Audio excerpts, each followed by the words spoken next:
Bonsoir à tous, bienvenue dans cette émission. Nous sommes le jeudi 26 mai et l'Église aujourd'hui célèbre la solennité du corps et du sang du Christ.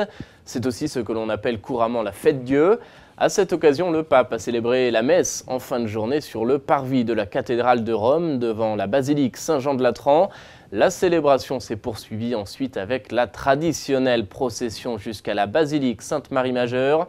Dans son homélie, le pape est revenu sur l'institution de l'Eucharistie en mémoire du Christ. On écoute un résumé. L'évêque de Rome, devant sa cathédrale Saint-Jean-de-Latran, a présidé la messe ce jeudi en début de soirée pour célébrer à la fois le corps et le sang du Christ. Dans son homélie, le Saint-Père a donné une réflexion en s'appuyant sur le récit de l'apôtre Paul sur l'institution de l'Eucharistie. « Faites cela en mémoire de moi », c'est le commandement de Jésus lors de la dernière scène, c'est-à-dire, explique le pape, « Prenez le pain, rendez grâce et rompez-le, prenez le calice, rendez grâce et distribuez-le ». C'est ainsi que Jésus nous commande de répéter le geste par lequel il institue l'Eucharistie et par lequel il nous donne son corps et son sang. Dans l'évangile du jour, devant les foules fatiguées et affamées, Jésus dit aux disciples « Donnez-leur vous-même à manger ». En réalité, commente le Saint-Père, c'est Jésus qui bénit et rompt les pains jusqu'à rassasier tous ces gens. Les 5 pains et 2 poissons, en revanche, ont été offerts par les disciples, car Jésus voulait qu'ils partagent le peu qu'ils avaient.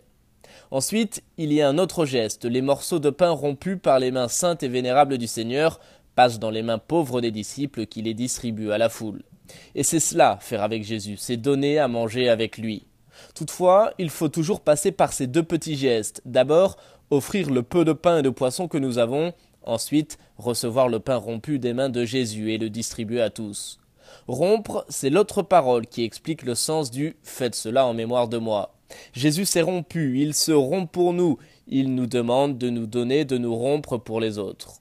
Mais pensons aussi à tous les saints et saintes, célèbres ou anonymes, qui se sont rompus eux-mêmes de leur propre vie pour donner à manger à leurs frères.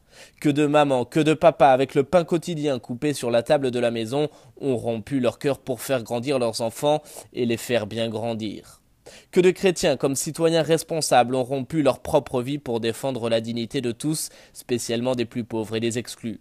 Où trouvent-ils la force de faire cela ? Dans l'Eucharistie, justement, dans l'amour du Seigneur ressuscité, qui aujourd'hui rompt le pain pour nous et continue de répéter « Faites cela en mémoire de moi ».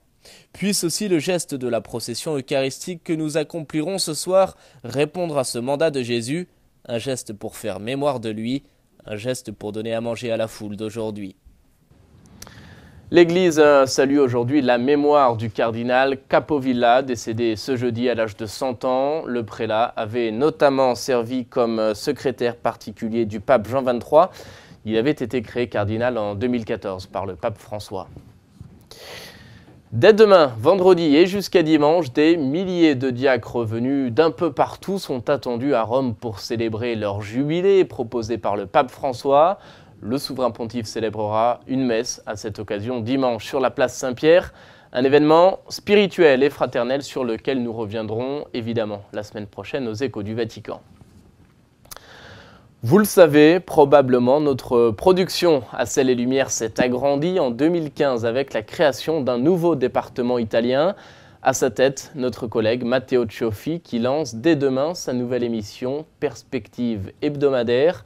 Dans ce premier numéro, si toutefois vous parlez italien, vous pourrez découvrir un reportage sur la commémoration des travailleurs italiens morts au travail le siècle dernier en Ontario.